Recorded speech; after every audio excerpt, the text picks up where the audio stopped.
J'ai senti par palpation une boule dans le sein et je me suis rendue rapidement chez mon médecin qui a effectivement confirmé et qui m'a prescrit une mammo d'urgence avec un courrier.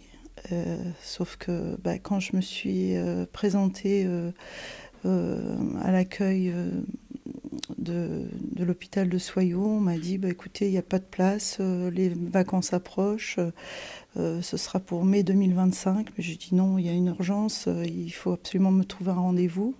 Et là, les bras m'en sont tombés parce qu'on m'a répondu écoutez, essayez sur Doctolib, allez voir ailleurs, Girac, Bordeaux, Poitiers, Cognac. Donc c'est ce que j'ai fait, j'ai cherché dans toute la région. Mais pour moi, le mois de septembre, j'obtenais des rendez-vous au mois de septembre, mais c'était trop tard. Donc il fallait que je trouve une autre solution. Donc j'ai cherché quelque chose sur Paris et j'ai décidé d'aller à l'Institut Curie à Paris, qui m'a donné un rendez-vous par téléphone le lendemain. Et donc le parcours de soins a pu se mettre en place de façon optimum et très très rapidement avec une opération aussitôt programmée parce que c'était important. Et d'ailleurs le deuxième sein était touché, je ne savais pas. Donc je suis opérée au jour d'aujourd'hui, et alors que si j'étais restée dans la région, eh bien j'aurais toujours pas de mammographie. Donc c'est un vrai désarroi de rester, de cette situation-là, on se sent abandonné, l'abandon complet face à ce désert médical. Et ça, c'est pas juste parce qu'on a le droit d'être soigné de façon équitable sur tout le territoire français. Bien sûr qu'on est favorable à Octobre Rose, à la prévention, bien sûr, il faut le plus tôt possible, y compris pour les jeunes filles. Donc c'est parce que nous, on a l'habitude depuis longtemps et qu'on est des fervents défenseurs de la prévention qu'on s'exprime aussi. Parce qu'on voit que même si on est dans cette démarche de prévention, on n'arrive pas à obtenir les rendez-vous. Donc c'est des rendez-vous lointains et on le voit pour le cas d'Annette et puis on le connaît pour d'autres personnes.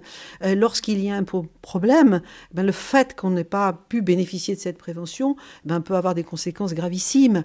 Donc ça nous met en colère, à la fois parce que on est les fervents défenseurs de la prévention et donc d'Octobre Rose, de mobiliser tout le monde sur ces questions, mais à la fois la réalité, alors c'est pas, j'imagine et j'espère pas pour tout le monde la même chose, mais la réalité c'est quand même un parcours du combattant. C'est le parcours du combattant de la prévention et c'est le parcours du combattant pour se faire soigner après. Puisque quand on a découvert le problème, il faut se faire soigner. Et donc là, c'est pareil, en termes d'accès aux soins, c'est extrêmement compliqué. On sait tous, et on a des gens autour de nous, qui ne peuvent plus se soigner en Charente, voire qui ne se soignent plus, ni dans la prévention, ni dans les soins. Et donc, et on le sait, les rapports l'ont montré, il y a des territoires ruraux en particulier, et peut-être même urbains pour certains, qui sont en désertification médicale. C'est une espérance de vie qui diminue. Donc cette inégalité d'accès aux soins, c'est intolérable à l'époque où on se trouve. Et souvent, malheureusement, ce sont les femmes qui sont en plus les premières à être concernées par cette situation.